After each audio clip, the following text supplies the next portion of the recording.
What's up, everybody? Welcome to another episode or the inaugural episode of Smack Talk. Since WrestleMania, me and my co-host Chris the Most High, Joint Roller Ayatollah, are going to be bringing to you immediate recaps right after Raw and SmackDown goes off the air. In AEW, I'm not doing that. That's Chris's job, but I am taking responsibilities for SmackDown at least this month. And this month, I'm excited because SmackDown has always been good. I'm glad to review this show. Um, and there's a lot to talk about. A lot to talk about. Uh, just got done watching it. And where should I start? I mean, we can start from the top. This actually, I should actually do the logo right. All right, let's drop. Let's hit the drop.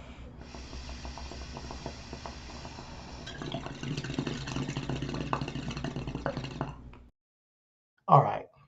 So now that we're official, definitely check us out on RW Podcast One on Twitter for us and find us at Reasonable Wrestling Podcast everywhere. Reasonable Wrestling Podcast on Instagram, TikTok, YouTube, Facebook, all that shit. But now we got that out the way. Let's talk about SmackDown. Man, we got a lot to talk about, but first and foremost, let's talk about LA Knight and AJ Styles. Now, LA Knight pulled out a victory against AJ Styles at WrestleMania. But here we get a rematch, WrestleMania rematch. It kicked off the show. I thought that was interesting because I thought that maybe this will be the main event of this show, because it's setting up Backlash in France, who's going to be the number one contender for Cody's championship and all that.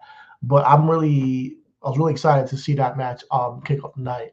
It was phenomenal. No pun intended, but they did a great job. I think LA Knight and AJ Styles has some low key chemistry in the ring together. So I enjoyed their match WrestleMania. I think it was an underrated match that people are not talking about enough. And then this match as well was incredible. AJ Styles is, I mean, one of the best wrestlers in the world. I mean, so put him with anybody, he seems to somehow make some kind of magic out of it.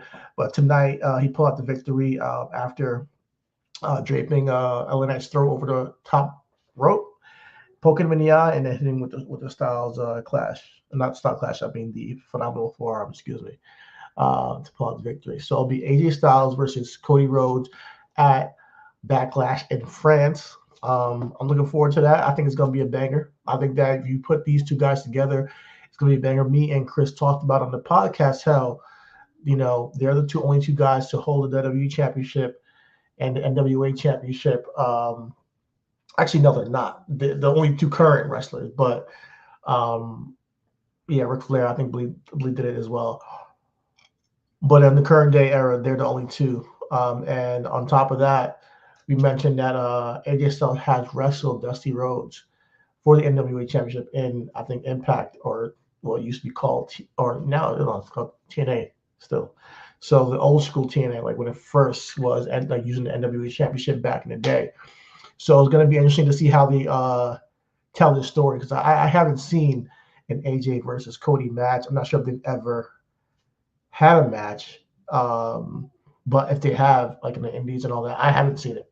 So I'm looking forward to seeing how this turns out. Um, and yeah, we'll see. We'll see how they build it up to it next week. But after that, we had Nick Aldis introduce Paul Levesque, Triple H, to the ring. Um, Huge crowd, got a huge pop. They were sold out again out there. Where were they? Let me just look it up real quick. I'm not sure where they were located, but they've been selling out everywhere they go, which is kind of crazy. But wrestling's hot right now, so that's awesome. But they introduced new WWE Tag Team Championships and presented them to Austin Theory and Grayson Waller. I think they're calling them A-Town Down Under. I'm not sure if that's going to stick. I think the name is it's a bit much. It's a bit too much, but we'll see. We'll see where it goes from there. But we do know that their first competitors will be the Street Profits, which this presentation of the titles led to a fatal four-way tag team match between the Street Profits, AOP, Legado del Fantasma, that's Angel Garza and Alberto Carrillo. and they call them, I think, the New Catch Republic, Tyler Bate, and Pete Dunne. So that was the fatal four-way match. Banger. Yo, absolute spot fest banger. I didn't expect it to go that hard. Like the match was incredible. There was moments that like false finishes.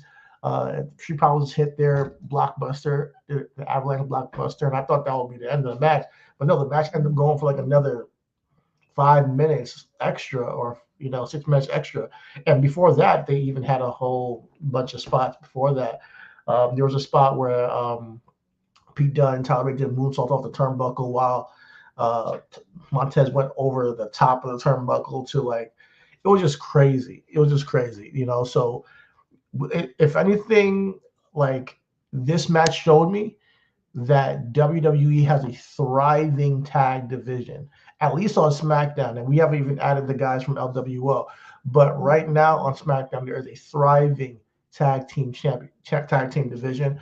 So we'll see where that goes forward. I'm not sure if we're gonna crown the Street Profits, but I would like to see them once again hold the tag titles, especially with them with Bobby now and everything. They haven't really gotten much shine. I think the group needs a little bit more I don't know, a little bit more of a rub, a little bit more like storyline going on forward. But I would like to see where this all leads. So I'm happy for the Street Profits because we haven't seen them in a minute in a prominent like title match. So this is good for them. Moving on. Next we had let me think. Did we had Solo show up in a suit, looking fresh, bro.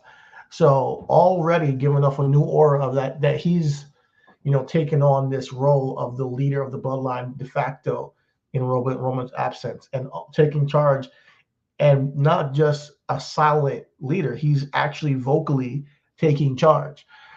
So this is a new Solo Sikoa, clearly, and I love seeing him in a suit.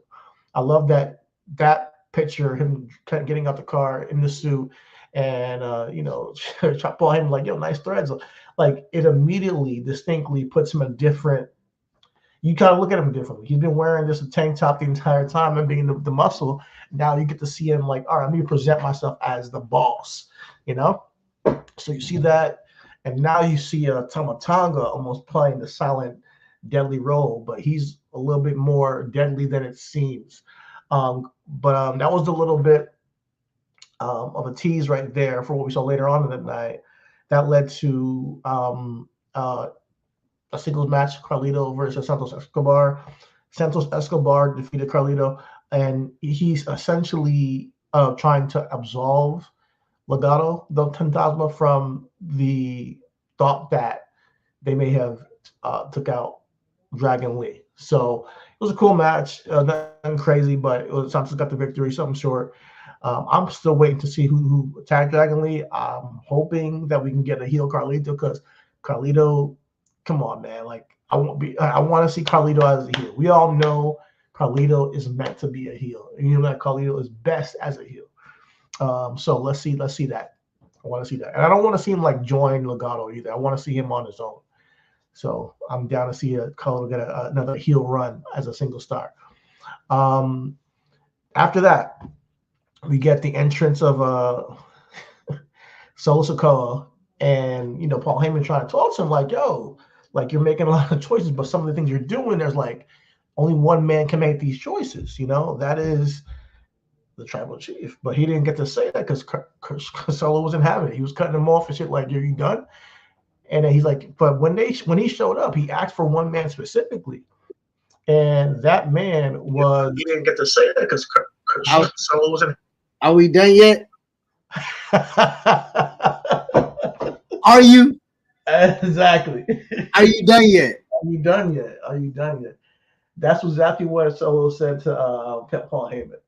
But he was asking for one man specifically, and that was Kevin Owens. One thing let me ask you, because he's calling Tama his MFT. I'm not sure what that stands for. Do you know what that stands for? Bro, I don't know. I ain't even finna fuck with y'all on that, bro. I don't know what that is. Yeah, we'll find out, man. I know that He was part of the he's part of God. I don't know a Girls Destiny. I don't know what MFT is, but I'm looking forward to finding out what that is. But Motherfucking Tama is what it is. motherfucking Sapa. Yo, maybe. Dog, that's Boy, crazy. did you see how chiseled that nigga look? Man, Yo, him and Finn Balor about to have an ab off, ain't they? You know what I'm saying? God damn. facts. Yo, you remember when Step Brothers was like, I've had a carb since 2004. You know what I'm saying? Those niggas don't eat nothing. Now I like that the dichotomy between the two. Like you got the quiet, silent leader in Solo, and like just complete the other savage in Tama. He's taking it up in level. Like, and even Paul Heyman can't control him. So Solo was asking for Kevin Owens the entire night, and Paul Heyman couldn't find him. But you know who did? That was motherfucking Tama. Like you said, you know, why would you be able to control the step cousin? I You know, feel right? me? This, like, right, like you gotta understand, like real breaking kayfabe, everything. He is the adopted son of Haku, who is the baddest motherfucker alive in the business, Yes, right? Yes. So, like, if you follow anime, which you do, and fans of wrestling more often do, right? It's the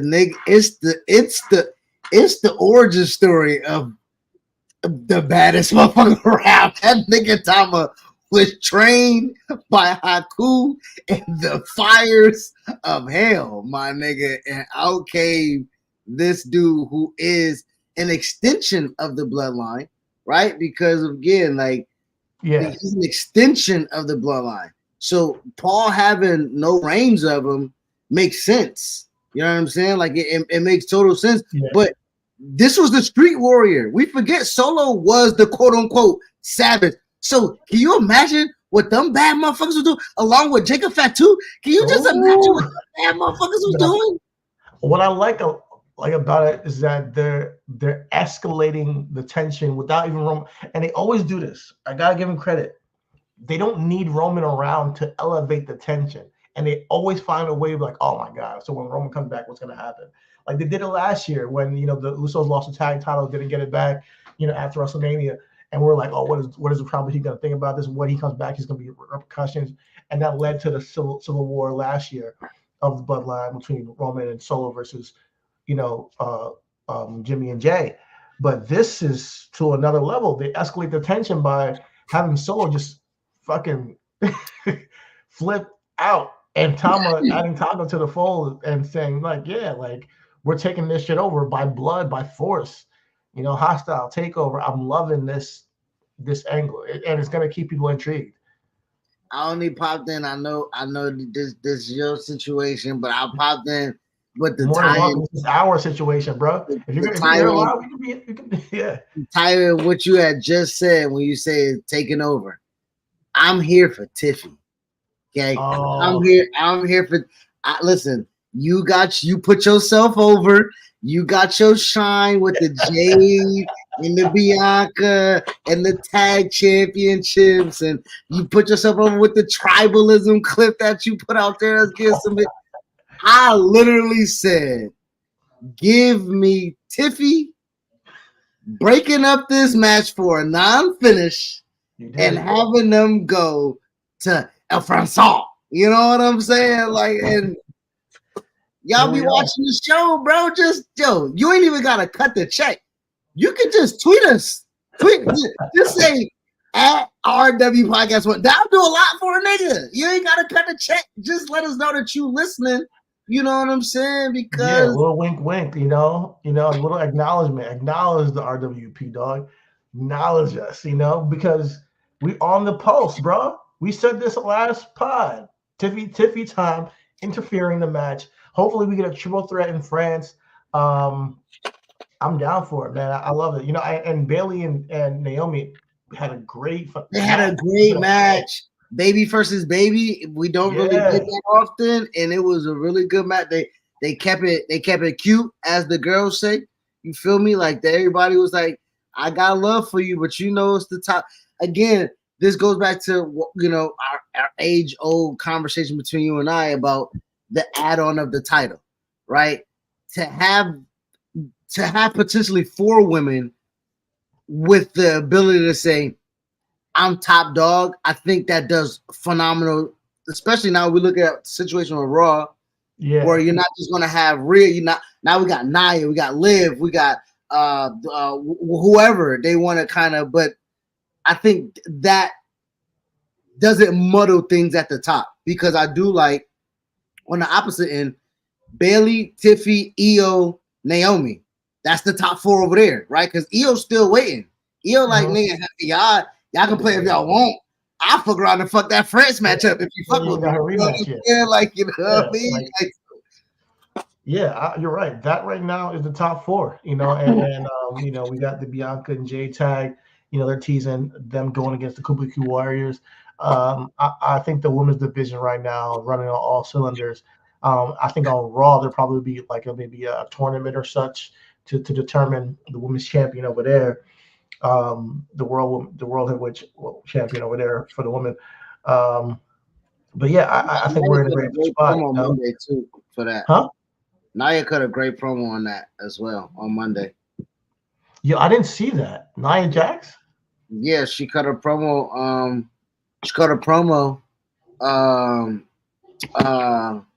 It was a backstage. It was a backstage promo. And she was like, "This division is mine." Everybody like she was just. It was good, and it was convincing. It was dominating. It was the tone was good. She always had those eyes. You know what I mean? Like those eyes can tell a story. So I again, that situation on Raw allows them to kind of breathe over on SmackDown, because we need SmackDown to breathe. Bayley being the champion, phenomenal. Naomi being the top champion, the top challenger, excellent. Tiffy being the antagonist to it all is the goddamn sprinkle on the cupcake, my nigga. Like, is all coming together. You know what I mean? Like, the layers is awesome over there. And as a rookie, I think she had a great spot to end the show. Like I mentioned how LA Knight and AJ Styles started the night with the off the top, and then to end the night with the woman and give them that moment for that great match, and then have Tiffy end the show on her, who was a rookie. Let's be real, like on the main roster, it just gets her more love, more shine going forward as a heel, and potentially. Getting a big moment in France, So I know she was extremely over in Australia in the international crowd. I suspect she might be over as hell in France too, for obvious reasons, But we'll see. And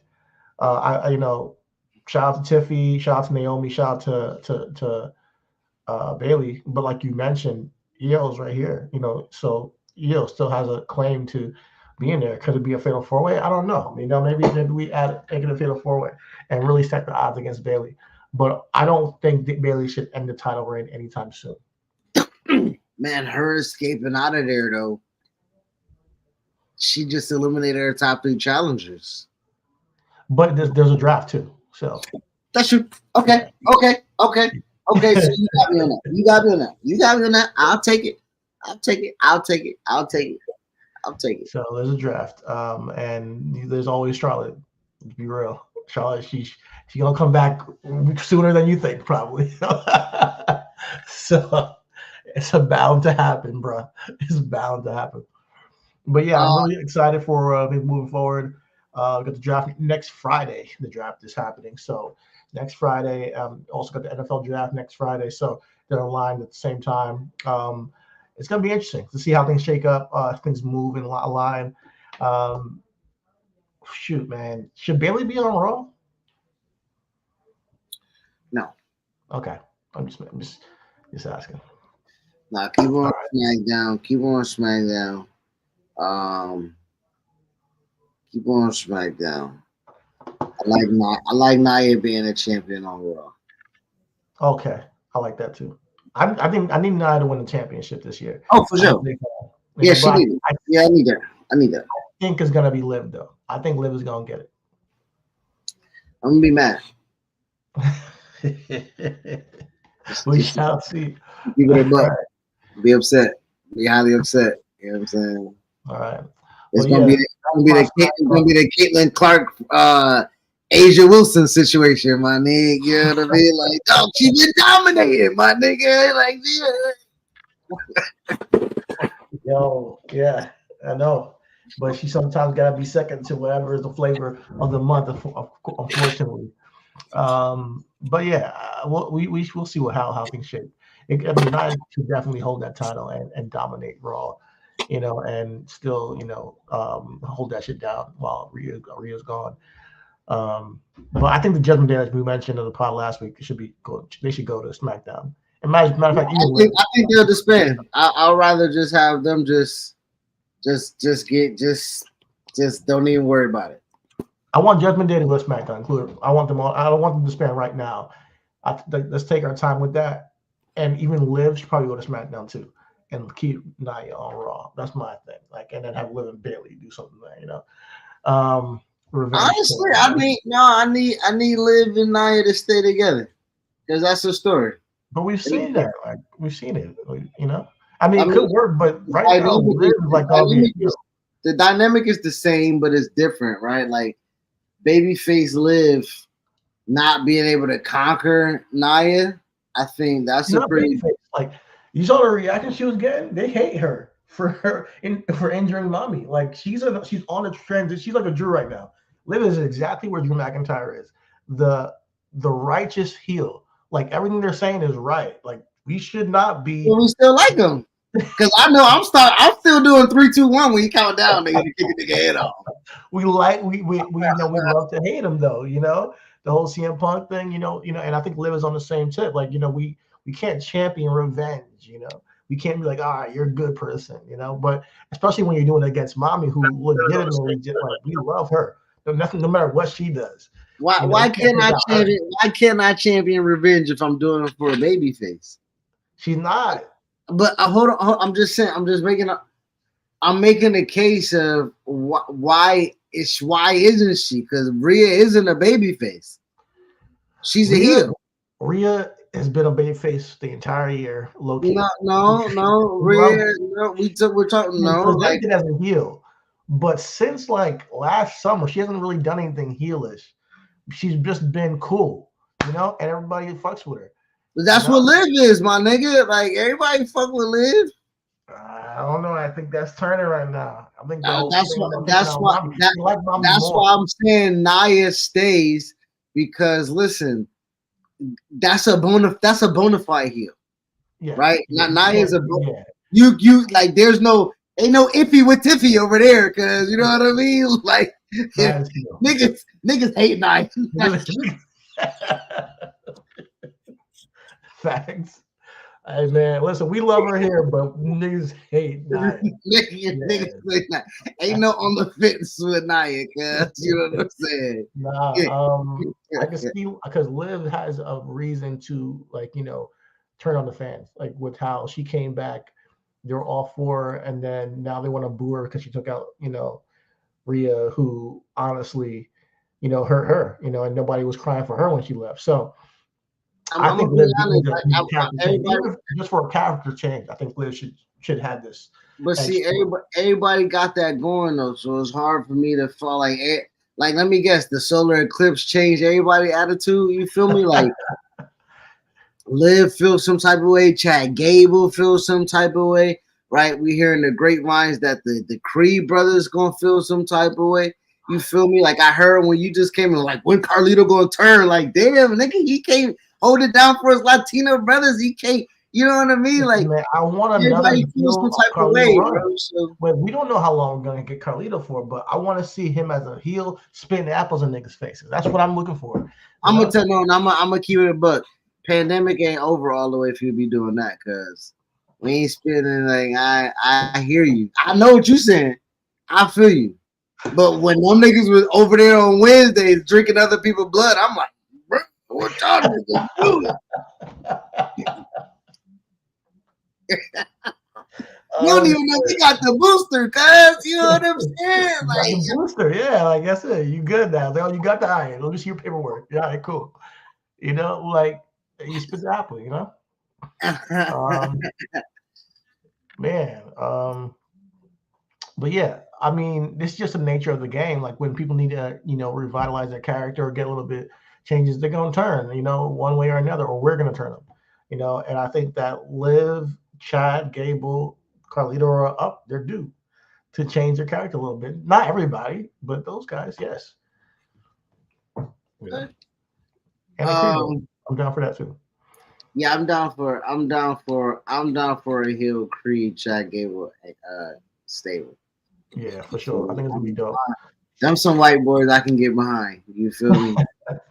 Yeah, I'm a fan, man. I'm glad Gable's getting some love, and I think the main events of Raw and SmackDown this week showed out, like for real. Like, and what I said on the Raw show is like we're in an era where the woman can main event and the mid card can main event, and they actually give them time. Like they actually give them time to really show out. Like, so don't miss. Don't just because we don't get a Cody on the show or Roman on the show or Seth. Don't miss the show because there's gonna be some crazy. Yeah, Naomi and Bailey got 15 minutes at the end of the show. Yeah, exactly. And they forget how good they are until they get the time. Shit, honestly, I think the segment started at 9:40. They ran a commercial and came back. It was like 9:45 or something like that. So they got like the full joint. And like you said, Tiffy ended the show. So women was highlighted throughout the Did you speak on those tag titles? Yeah. Them things is beautiful. Them things look like that last segment. Just beautiful. It was all the shining and from every angle, up top, down in the ring. Are probably the best looking titles on the roster in the company right now. Like those tag titles might be the best looking titles in the company. Though WWE Tag Team Championship looks like a throwback. It looks like they took the old model and brought it back and updated it, of the tag championship they had back in the early 90s, So the niggas got the same mode, my nigga. Just like, I'll just pay you for the mode, guy. You know what I mean? We switching up the front face, but yeah, no, they're beautiful, absolutely beautiful. I'm looking forward to actually we got to get some tag titles. We need to get some tag titles, bro, for sure, man. That might be it. That might be the ones.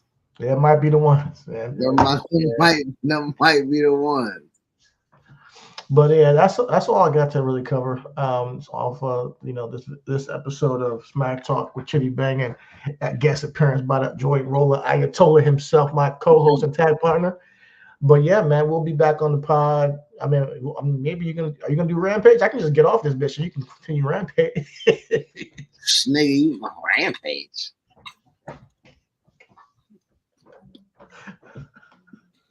I said we still on. I said that for real. My bad. Hey, that's a bad. You ain't telling nobody anything they don't know. Bro, I'm gonna have to catch that shit on YouTube. But yeah, we'll be back this weekend to talk about everything the week that wasn't wrestling and recap it all over again. But yeah, man. Anything else you want to tap in? Say no. I was hopping off my live. I saw you doing your live, so I was like, let me just digitally hit a curve, hit a corner. Yeah. You know what I'm saying? I appreciate you. Anytime. But yeah, we'll chat back in with you on Sunday to tap in with the week that wasn't professional wrestling, including all the drama backstage and the rumors and all the innuendo and all that shit. But yeah, all that is I think all is love. Everything is wrestling. We out this bitch. We'll see you on Sunday. Peace.